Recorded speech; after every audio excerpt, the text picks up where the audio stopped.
சென்னை ஐஐடியில் படிக்கும் மாணவி டீ குடிக்க சென்றபோது பாலியல் தொல்லைக்கு ஆளான சம்பவம் அதிர்ச்சியை ஏற்படுத்தியுள்ளது.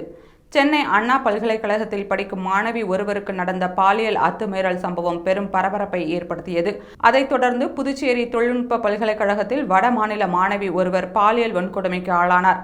இந்த இரு சம்பவங்களும் பெரும் அதிர்ச்சியை ஏற்படுத்தி இருந்த நிலையில் சென்னை ஐஐடியில் படிக்கும் மாணவி ஒருவர் பாலியல் தொல்லைக்கு ஆளான கொடுமை அரங்கேறியுள்ளது.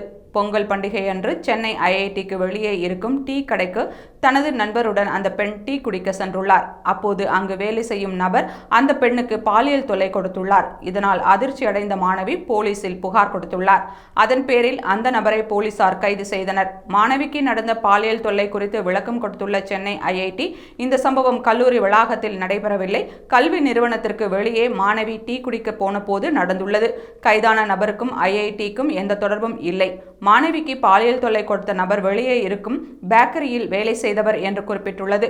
மேலும் ஐஐடி வளாகத்தில் குடியிருக்கும் மாணவர்களின் பாதுகாப்புக்கு தேவையான அனைத்து நடவடிக்கைகளும் எடுக்கப்பட்டுள்ளதாக அந்த அறிக்கையில் சென்னை ஐஐடி தெரிவித்துள்ளது.